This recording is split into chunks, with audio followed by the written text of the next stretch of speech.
Hi, it's Chris with Implied Music, and today we're going to talk about the melodic minor scale. It's a minor scale, one of the three primary minor scales. Very often you'll hear people say the ascending melodic minor scale. I think there's a lot of confusion about the melodic minor scale, but it's a powerful sound, a great tool, and I think we can clear some of that up and look at how it's used. Well, let's just take a look at it.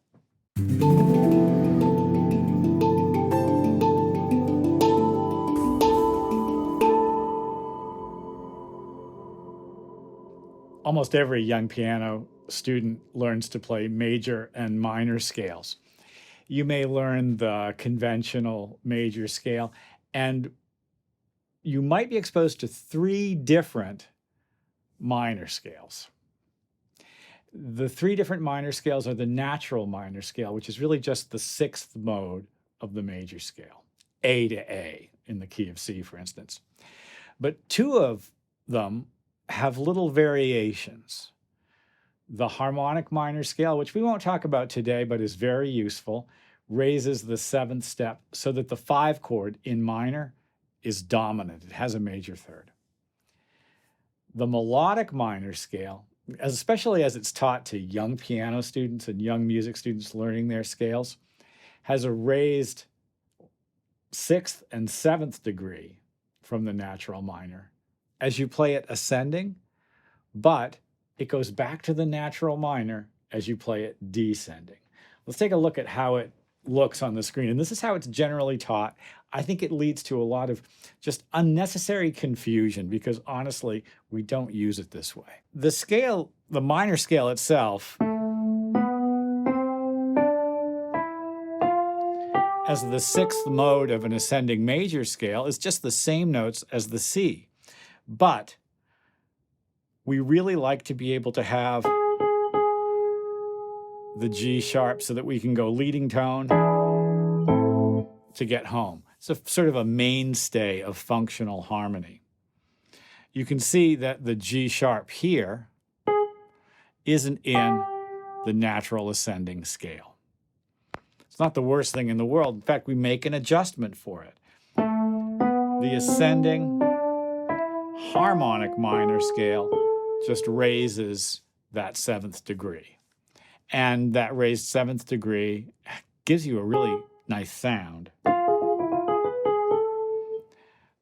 However, the ascending melodic minor scale does something a little bit different and kind of spooky cool.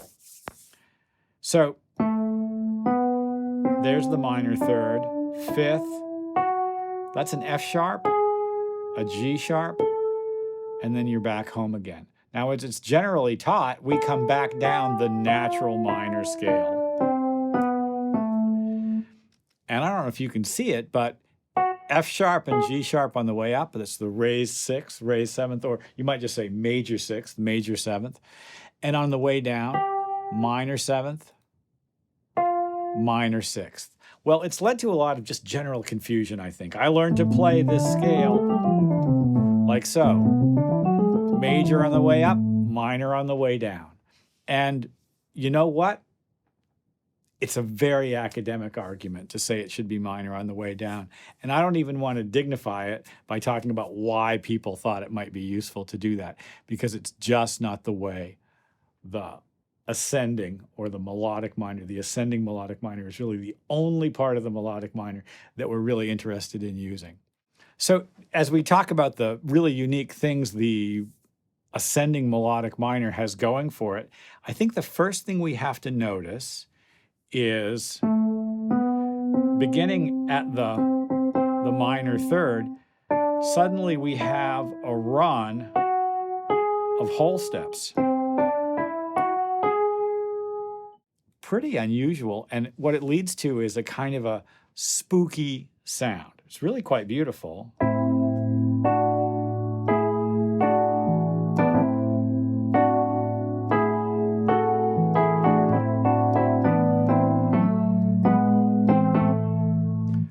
It also suggests some interesting modal effects.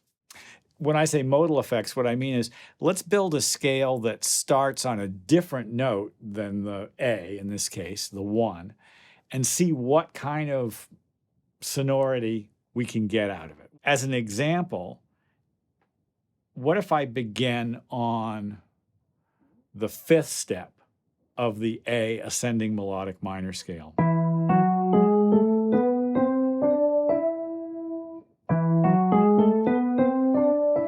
Well, that's a fascinating sound. I've got root, or, tonic, E, F sharp, G sharp, and that really sounds like a major scale. A, B, that sounds like a major scale. Suddenly, flat 6, flat 7, 1.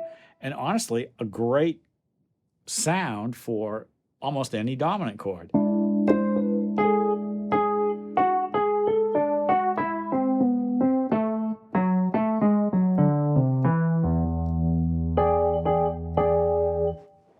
Super cool sonority. That's the 5th mode of the ascending melodic minor. What if there's other things that we can use? What about the 6th mode of the ascending melodic minor? Okay, that means I'm going to begin on the F sharp. Ooh. And I'm looking at this and I see root, 3rd, 5th, 7th, F sharp, A, C, E. It's a beautiful example of the half diminished chord. Half diminished chords have a place in jazz harmony and in functional harmony at large, especially as the 2 chord of a 2-5-1 in any minor. This is a great sound.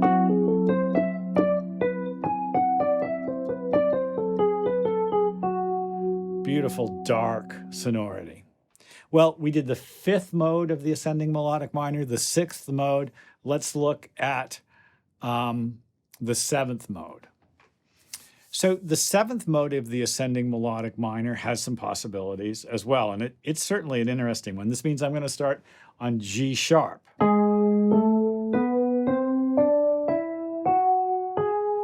Wow, okay. 1, flat 9, sharp 9, major 3rd,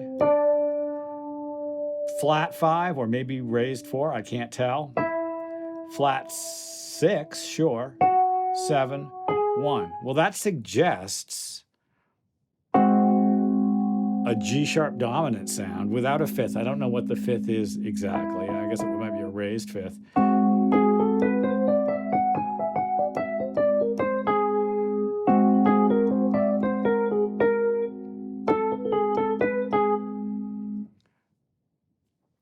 It's a strong sound. In fact, this is how the altered dominant chord is very often managed scale-wise. And I actually learned this mode of the ascending melodic minor scale as the altered scale. Let's look at it again.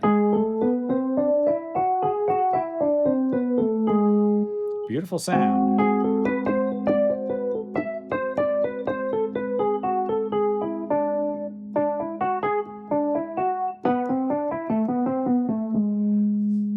It makes a pretty picture, but it also has a really strong sound.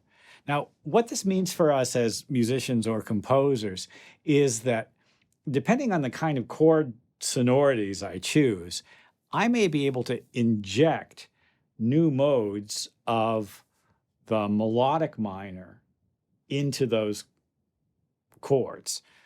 Take, for instance, a very typical example, 2-5-1 in a minor key. So if you want, let's think of it in the key of C for a moment, because we're used to thinking of these things just in easy to manage key signatures. So 2 in C minor is the D half diminished chord.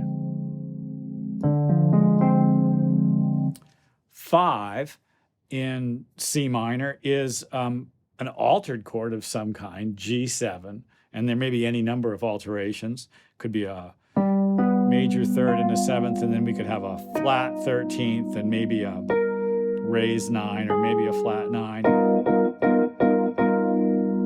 beautiful sound. And then the one chord could just be C minor with a major 7. So we've got D half diminished. Remember, the 6th mode is great for half diminished. G altered. Remember, the 7th mode of the melodic minor scale is great for altered chords. And then C minor with a major 7. That's, well, we could use the 1st mode, the root position mode. So suddenly I've got a situation that calls for 3 different melodic minor scales, and it's not horrible. D minor 7 flat 5. What's that the 6th of?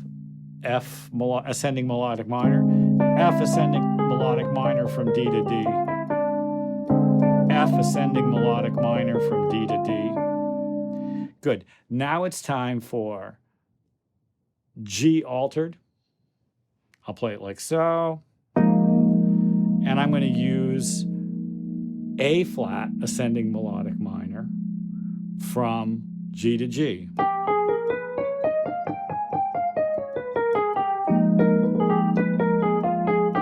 And then C minor 3rd, major 7th, and of course just a regular old C ascending melodic minor. I've got a beautiful effect here.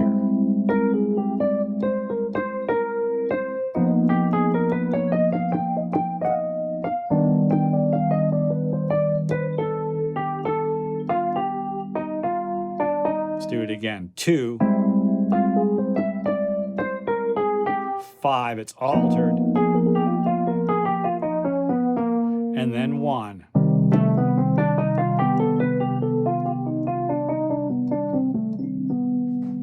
You may have heard these types of sonorities from jazz players and not recognized what was happening. That was certainly true for me before I sort of learned this insight and these thoughts. 2-5-1 in the jazz world is a basic part of the vocabulary. 2-5-1 in a minor calls for the use of melodic minor scales and modes, a different one for each of the chords. Altered chords are beautiful with the 7th mode of the ascending melodic minor. Minor chords are gorgeous with just the 1st mode of the ascending melodic minor. And then those other spooky sounds that you can get. Spooky sounds just because that run of whole steps from the minor 3rd to the 4th to the 5th to the 6th to the 7th, 5 notes in a row separated by whole steps. There's no other scale really that will give us that quality. It's a great scale. It's got some unusual sonorities. It's not for all markets, but almost anybody who's interested in creative sonorities is going to run across it and just try to make it work for themselves at one time or another. Well, it's mighty fun for me. I was playing basically kind of a jazz sound, but of course it doesn't have to be jazzy. It could be almost anything that interests us. I'm excited by these sonorities, and I hope you are too. I hope this has been useful. Well, like and subscribe to the channel. Leave me comments. Boy, the ascending melodic minor has got some interesting stuff going for it. I want to know what you think. I'll see you next time.